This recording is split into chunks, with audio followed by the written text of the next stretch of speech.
26 जुलाई 2026 रविवार का दिन अत्यंत पावन माना जा रहा है, क्योंकि इस दिन भगवान भोलेनाथ को समर्पित रवि प्रदोष व्रत का शुभ संयोग बना है। शास्त्रों में कहा गया है कि जो श्रद्धालु इस दिन श्रद्धा और विश्वास के साथ भगवान शिव की महिमा का श्रवण करता है, उसके जीवन के अनेक कष्ट स्वयं महादेव हर लेते हैं।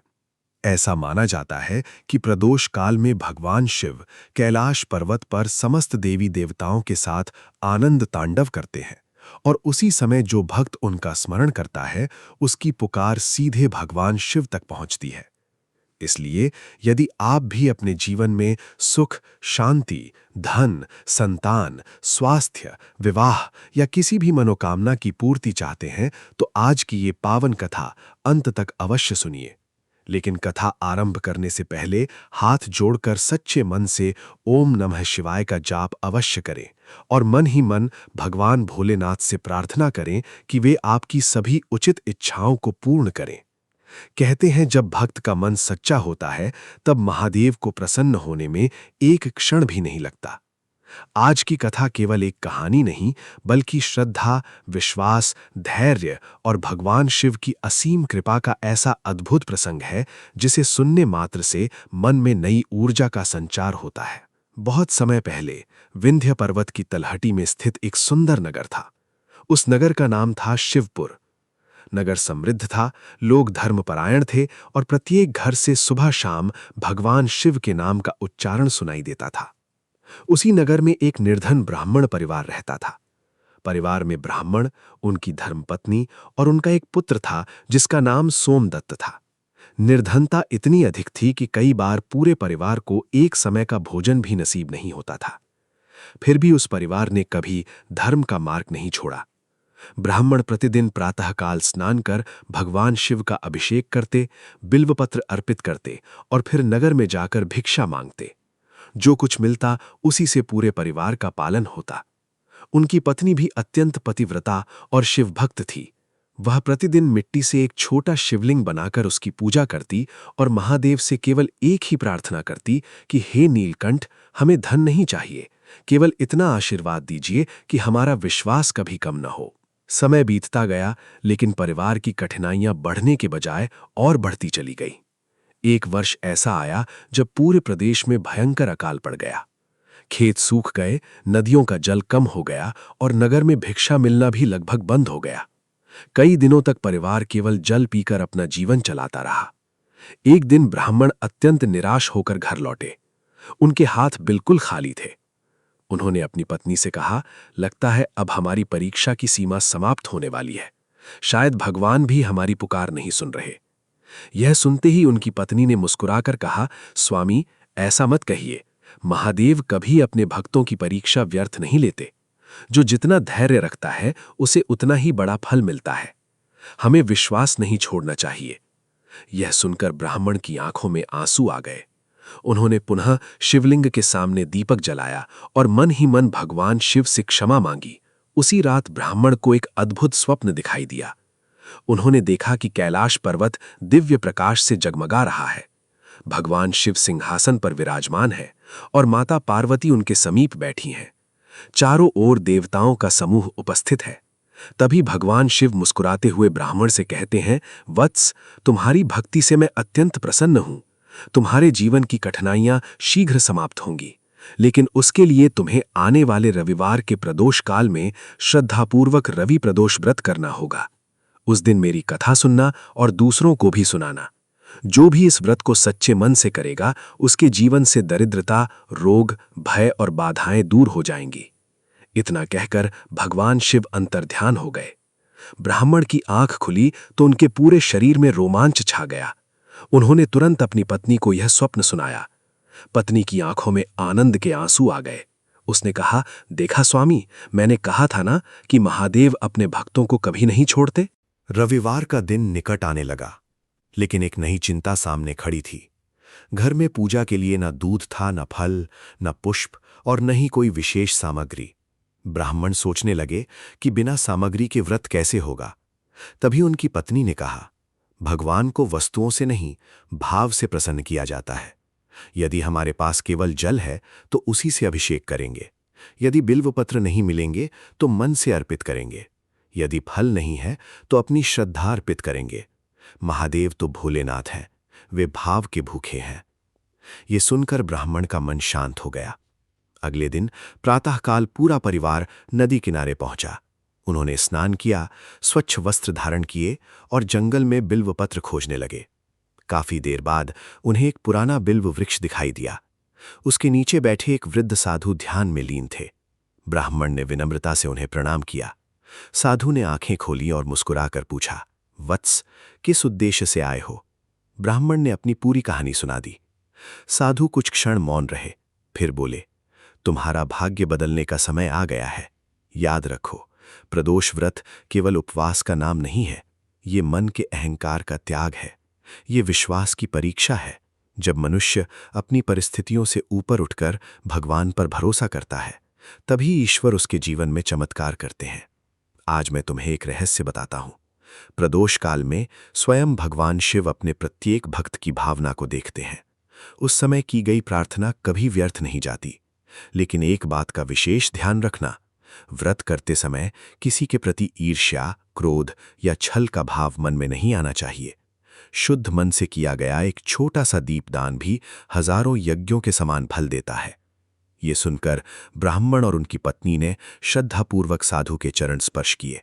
साधु ने उन्हें कुछ बिल्वपत्र दिए और आशीर्वाद देते हुए कहा, आज जो होने वाला है उसे देखकर पूरा नगर भगवान शिव की महिमा का गुणगान करेगा। ब्राह्मण परिवार प्रसन्न मन से घर लौट आया। पूरे दिन उन्होंने भगवान शिव का स्मरण किया और सूर्यास्त की प्रतीक्षा करने लगे। जैसे जैसे प्रदोष काल निकट आने लगा, वातावरण में एक अद्भुत शांति छाने लगी। आकाश में हल्की सुनहरी आभा फैल गई, मंदिरों की घंटियां बजने लगीं और हर हर महादेव का स्वर पूरे नगर में गूंज उठा। किसी को ये आभास भी नहीं था कि इसी प्रदोष काल में भगवान शिव ऐसी दिव्य लीला करने वाले हैं जो उस निर्धन ब्राह्मण परिवार का ही नहीं, पूरे शिवपुर नगर का भाग्य बदल देगी।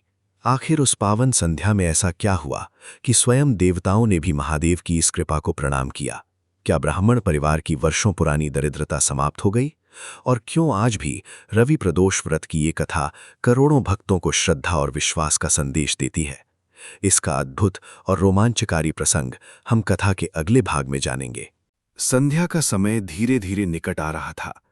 सूर्य पश्चिम दिशा में अस्त होने की तैयारी कर रहे थे और पूरे शिवपुर नगर में एक अद्भुत आध्यात्मिक वातावरण बन चुका था। मंदिरों की घंटियां निरंतर बज रही थीं, घर घर से धूप और दीप की सुगंध उठ रही थी और भक्तजन भगवान शिव के दर्शन के लिए मंदिरों की ओर बढ़ रहे थे। उधर निर्धन ब्राह्मण का परिवार भी पूरे श्रद्धा भाव से रवि प्रदोष व्रत की पूजा की तैयारी कर रहा था। घर में धन नहीं था, लेकिन विश्वास की कोई कमी नहीं थी। मिट्टी के छोटे से दीपक में थोड़ा सा घी डालकर उन्होंने दीप प्रज्वलित किया। तांबे के एक पुराने लोटे में स्वच्छ जल भर लिया और साधु द्वारा दिए गए कुछ बिल्व पत्रों को अत्यंत श्रद्धा से एक थाली में रख दिया। ब्राह्मण की पत्नी ने आंगन को गोबर और मिट्टी से लीपा, रंगोली बनाई और उसके बीच में मिट्टी का शिवलिंग स्थापित कर दिया। उनका छोटा पुत्र सोमदत्त भी उत्साह से अपने माता पिता का हाथ बटा रहा था। उसके मासूम चेहरे पर एक अटूट विश्वास झलक रहा था कि आज अवश्य ही भगवान शिव उनकी पुकार सुनेंगे। जब प्रदोष काल आरंभ हुआ तो पूरे परिवार ने एक साथ ओम नमः शिवाय का जाप करते हुए भगवान शिव का जलाभिषेक किया। जैसे ही पहला जल शिवलिंग पर चढ़ा, उसी क्षण घर के भीतर एक ऐसी शांति का अनुभव हुआ जिसे शब्दों में व्यक्त करना कठिन था। ऐसा प्रतीत हो रहा था मानो स्वयं कैलाश का दिव्य आशीर्वाद उस छोटे से घर में उतर आया हो। पूजा समाप्त होने के बाद ब्राह्मण ने भगवान शिव की कथा सुनाने आरंभ की। धीरे धीरे आसपास के कुछ पड़ोसी भी वहां आकर बैठ गए। सभी श्रद्धा से कथा सुन रहे थे। तभी नगर का एक धनी व्यापारी वहां से गुजरा। उसने देखा कि इतने निर्धन लोग भी भगवान शिव की पूजा में मग्न हैं। उसके मन में अहंकार भर गया। वो हंसते हुए बोला, अरे ब्राह्मण, इतने वर्षों से पूजा कर रहे हो, फिर भी तुम्हारी गरीबी दूर नहीं हुई? क्या केवल व्रत और कथा से किसी का भाग्य बदल जाता है? यदि भगवान इतने ही दयालु होते तो आज तुम्हारे घर में धन दौलत की कमी क्यों होती? व्यापारी की बात सुनकर वहां बैठे लोगों के मन में भी एक क्षण के लिए मौन छा गया, लेकिन ब्राह्मण ने बिना क्रोधित हुए मुस्कुराकर उत्तर दिया, धन से बड़ा विश्वास होता है। जो भगवान पर भरोसा रखता है उसका समय अवश्य बदलता है। हमें महादेव के निर्णय पर पूर्ण विश्वास है। व्यापारी जोर से हंसा और बोला, यदि कल सुबह तक तुम्हारा भाग्य बदल जाए तो मैं भी जीवन भर प्रदोष व्रत करूंगा। इतना कहकर वो वहां से चला गया। ब्राह्मण ने उसकी बात का कोई उत्तर नहीं दिया। उन्होंने केवल भगवान शिव के चरणों में सिर झुका दिया और कहा, प्रभु, हमें किसी को कुछ सिद्ध नहीं करना, हमें केवल आपकी कृपा चाहिए। उसी रात जब पूरा परिवार भगवान शिव का स्मरण करते हुए विश्राम कर रहा था, तभी नगर के बाहर स्थित घने वन में एक विचित्र घटना घटी। उस राज्य के वृद्ध राजा शिकार के लिए निकले थे, लेकिन अचानक उनका दल बिखर गया और राजा अकेले जंगल में भटक गए। रात गहराने लगी, चारों ओर अंधकार फैल गया। तभी राजा के सामने एक विशालकाय सिंह आ गया। राजा के हाथ से धनुष छूट गया और उन्हें लगा कि अब उनका जीवन समाप्त होने वाला है। भय से कांपते हुए उन्होंने पहली बार अपने जीवन में सच्चे मन से भगवान शिव को पुकारा, हे महादेव, यदि आज आप मेरी रक्षा कर दें तो मैं जीवन भर आपका भक्त बन जाऊंगा। जैसे ही उन्होंने ये प्रार्थना की, उसी क्षण दूर कहीं से डमरू की गूंज सुनाई दी। सिंह अचानक शांत हो गया और बिना किसी को हानि पहुंचाए जंगल के भीतर चला गया। राजा आश्चर्यचकित रह गए। तभी उन्हें दूर एक छोटा सा दीपक जलता दिखाई दिया। वे उसी दिशा में चल पड़े। वो दीपक किसी महल में नहीं, बल्कि उसी निर्धन ब्राह्मण की छोटी सी झोपड़ी के बाहर जल रहा था। राजा ने दरवाजा खटखटाया। ब्राह्मण तुरंत बाहर आए। उन्होंने राजा को पहचान लिया, लेकिन उनके वस्त्र धूल और कांटों से भरे हुए थे।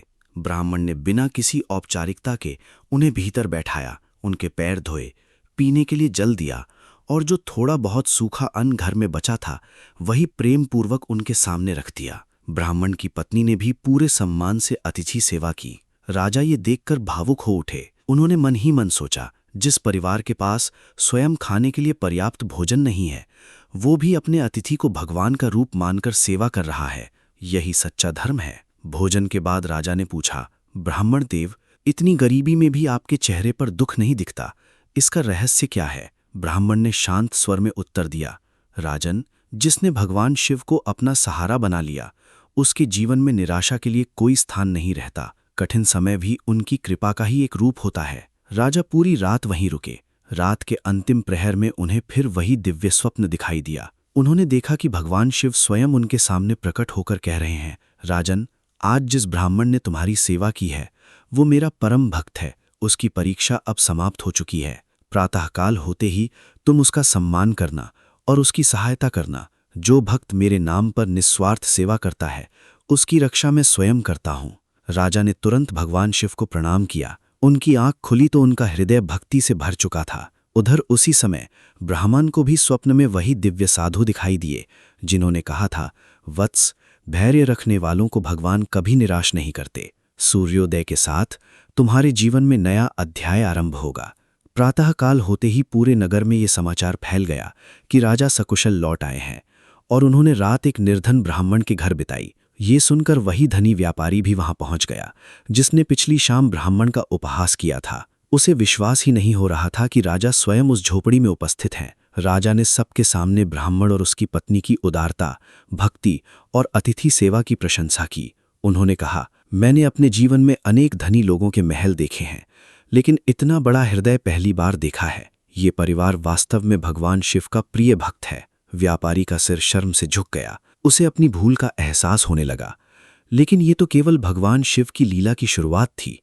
अभी वो चमत्कार होना बाकी था जिसकी कल्पना स्वयं राजा ने भी नहीं की थी। अगले ही क्षण एक ऐसी घटना घटी जिसने पूरे शिवपुर नगर को आश्चर्य से भर दिया और उसी दिन से रवि प्रदोष व्रत की महिमा दूर दूर तक प्रसिद्ध हो गई। आखिर वो दिव्य चमत्कार क्या था? कैसे भगवान शिव ने अपने भक्त की वर्षों पुरानी दरिद्रता को एक ही दिन में समाप्त कर दिया? और उस अहंकारी व्यापारी का क्या हुआ जिसने भगवान की भक्ति का उपहास उड़ाया था? इन सभी अद्भुत प्रसंगों का वर्णन हम कथा के अगले भाग में जानेंगे। राजा के मुख से ब्राह्मण परिवार की प्रशंसा सुनकर पूरे शिवपुर नगर में आश्चर्य की लहर दौड़ गई। जो लोग कल तक उस निर्धन परिवार को दया की दृष्टि से देखते थे, वे आज सम्मान से उनके चरण स्पर्श करने लगे। वही धनी व्यापारी जिसने प्रदोष व्रत और भगवान शिव की भक्ति का उपहास उड़ाया था, शर्म से सिर झुकाए एक ओर खड़ा था। उसकी आंखों में पश्चाताप स्पष्ट दिखाई दे रहा था। राजा ने सबके सामने कहा, धनवान वो नहीं जिसके पास सोना चांदी हो, बल्कि धनवान वो है जिसके हृदय में भगवान के प्रति श्रद्धा और दूसरों के प्रति करुणा हो। इस ब्राह्मण परिवार ने बिना किसी स्वार्थ के मेरी सेवा की है। आज से ये परिवार मेरे लिए आदर्श है। राजा ने अपने सेवकों को आदेश दिया कि ब्राह्मण के परिवार को रहने के लिए एक अच्छा घर, खेती के लिए उपजाऊ भूमि, कुछ गोएं और जीवन यापन के लिए आवश्यक धन तुरंत प्रदान किया जाए। ये सुनते ही वहां उपस्थित सभी लोग हर हर महादेव के जय घोष से वातावरण को गुंजायमान करने लगे। ब्राह्मण और उनकी पत्नी की आंखों से आंसू बहने लगे। वे समझ चुके थे कि ये सब किसी राजा की कृपा नहीं, बल्कि भगवान भोलेनाथ के उस वचन की पूर्ति है जो उन्होंने स्वप्न में दिया था। लेकिन भगवान शिव की लीला अभी समाप्त नहीं हुई थी।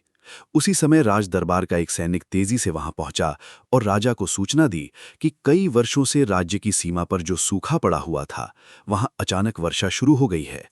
सूखी नदियों में जल बहने लगा है, खेतों में हरियाली लौट आई है और किसानों के चेहरे पर फिर से मुस्कान आ गई है। राजा ये समाचार सुनकर भाव विभोर हो उठे। उन्होंने तुरंत आकाश की ओर हाथ जोड़कर कहा, हे देवों के देव महादेव, ये आपकी ही असीम कृपा है। आपने केवल एक भक्त की नहीं, बल्कि पूरे राज्य की रक्षा की है।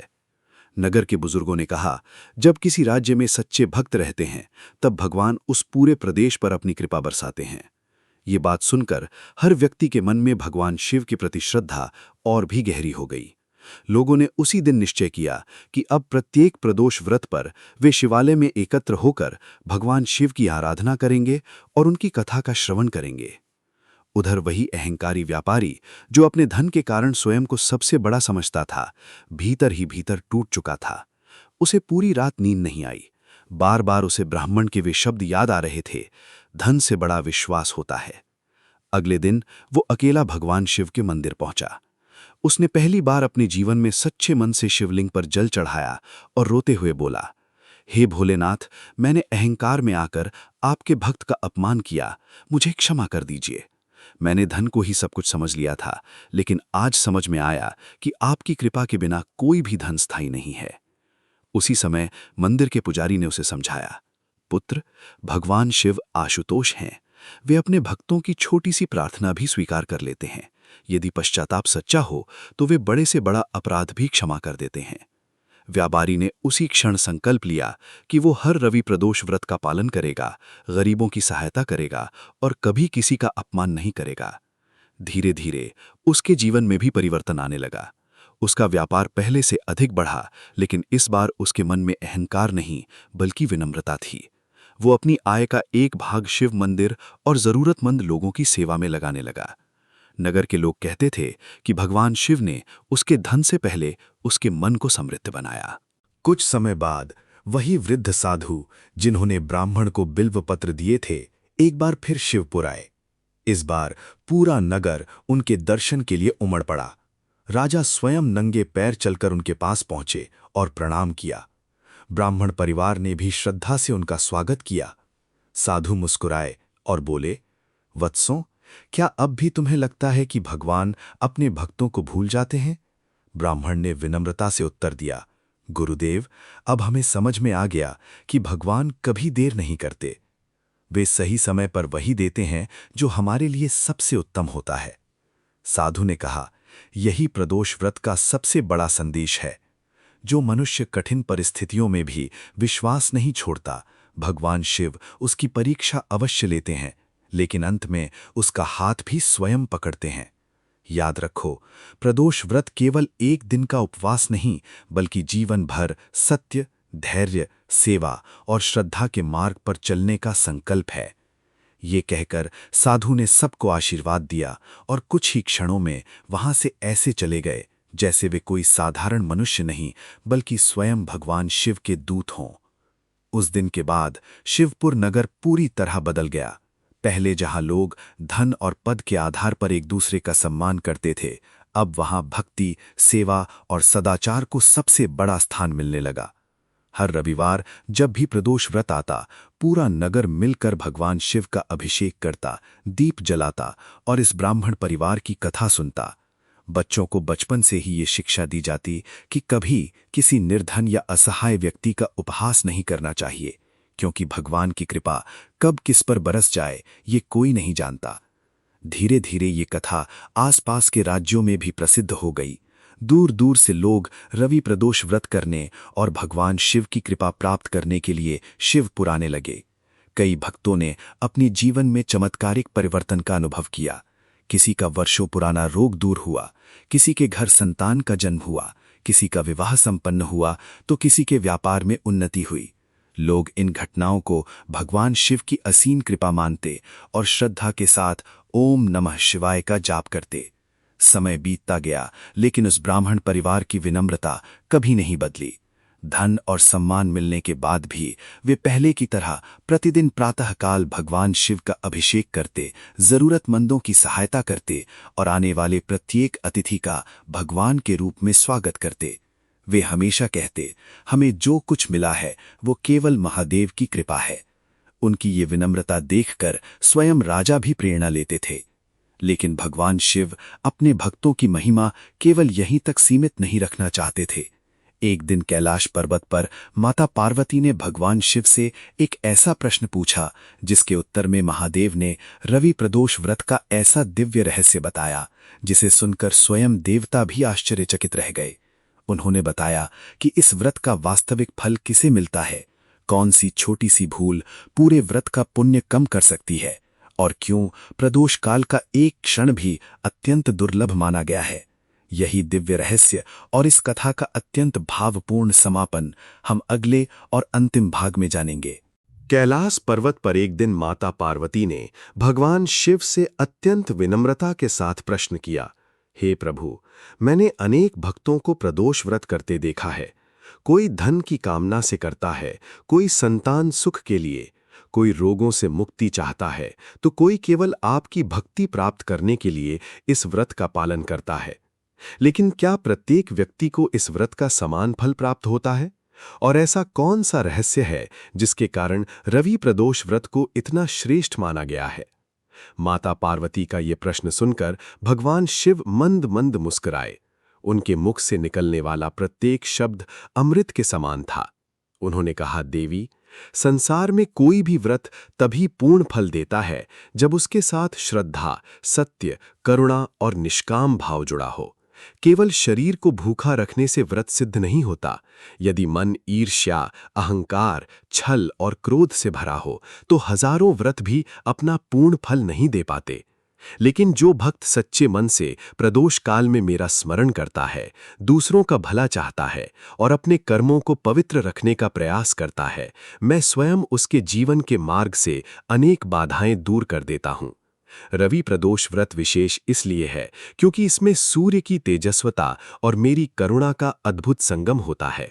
इस दिन किया गया सच्चा संकल्प मनुष्य के जीवन की दिशा बदल सकता है। भगवान शिव ने आगे कहा, देवी, तुम्हें उस निर्धन ब्राह्मण की कथा याद है जिसने कठिन से कठिन परिस्थितियों में भी मेरा विश्वास नहीं छोड़ा था। उसने कभी अपनी गरीबी का दोष भगवान को नहीं दिया, कभी किसी के प्रति द्वेष नहीं रखा और न ही अपनी भक्ति का प्रदर्शन किया। इसलिए मैंने केवल उसकी दरिद्रता ही दूर नहीं की, बल्कि उसके माध्यम से पूरे राज्य को ये संदेश दिया कि विश्वास से बड़ा कोई धन नहीं होता।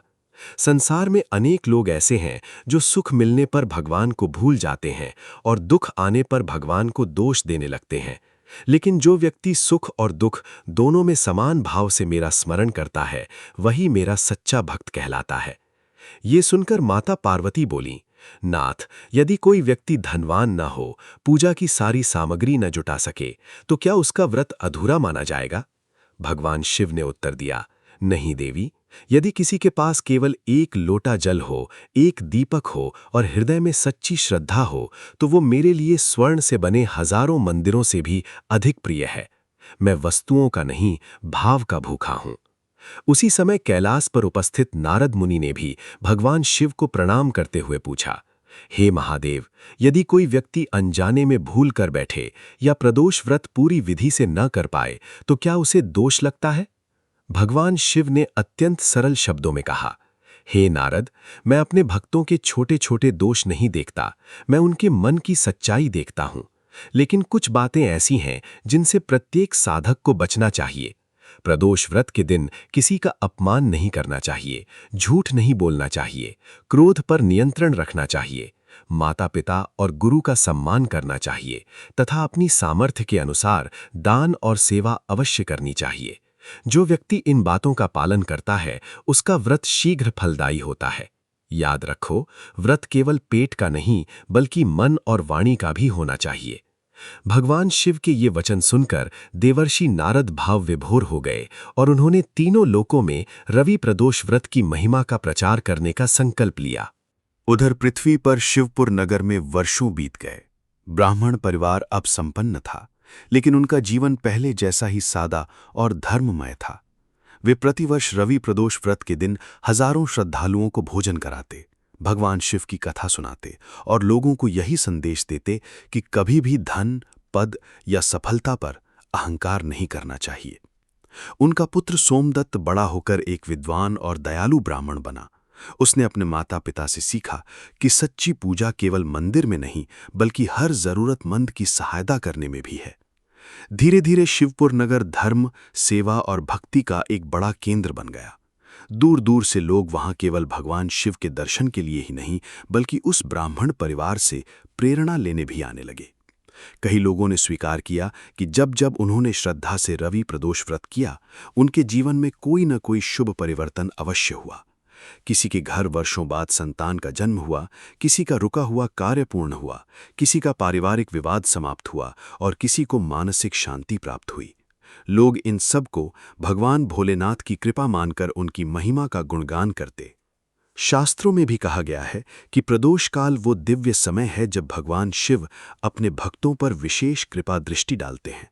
इसलिए इस समय यदि कोई व्यक्ति सच्चे मन से ओम नमः शिवाय का जप करता है, शिवलिंग पर जल अर्पित करता है, बिल्व पत्र चढ़ाता है, दीपक जलाता है और भगवान शिव की कथा का श्रवण करता है, तो उसके जीवन में सकारात्मक परिवर्तन आने लगते हैं। ये भी कहा गया है कि रवि प्रदोष व्रत करने वाला व्यक्ति धीरे धीरे अपने भीतर धैर्य, संयम, करुणा और आत्मविश्वास जैसे गुणों का विकास करता है। यही गुण आगे चलकर उसके जीवन की सबसे बड़ी शक्ति बन जाते हैं। इसलिए इस व्रत का वास्तविक फल केवल भौतिक सुख नहीं बल्कि आध्यात्मिक उन्नति भी है। भगवान शिव अपने प्रत्येक भक्त को यही शिक्षा देते हैं कि जीवन में चाहे कितनी भी कठिनाइयां क्यों ना आए, सत्य का साथ कभी मत छोड़ो, अपने कर्मों को पवित्र रखो और हर परिस्थिति में ईश्वर पर विश्वास बनाए रखो। इसी संदेश के साथ ये पावन रवि प्रदोष व्रत कथा पूर्ण होती है। यदि आपने इस कथा को श्रद्धा और विश्वास के साथ सुना है, तो भगवान भोलेनाथ से यही प्रार्थना कीजिए कि वे आपके जीवन से दुख, भय, रोग, दरिद्रता और सभी प्रकार की बाधाओं को दूर करें तथा आपके परिवार पर सदैव अपनी कृपा बनाए रखें। यदि आपके मन में कोई विशेष मनोकामना है, तो उसे भी इस समय भगवान शिव के चरणों में समर्पित कर दीजिए। कहते हैं, सच्चे हृदय से की गई प्रार्थना कभी व्यर्थ नहीं जाती। अंत में आइए हम सभी मिलकर पूरे श्रद्धा भाव से भगवान शिव का स्मरण करें। बोलिए हर हर महादेव, बोलिए ओम नमः शिवाय। भगवान भोलेनाथ आप सभी के जीवन में सुख, शांति, समृद्धि, उत्तम स्वास्थ्य और सद्बुद्धि का प्रकाश भरें। आने वाला प्रत्येक दिन आपके लिए मंगलमय हो, आपके सभी शुभ कार्य सफल हों और आपके घर परिवार पर सदैव शिव कृपा बनी रहे। इसी मंगल कामना के साथ इस पावन कथा का समापन करते हैं। हर हर महादेव।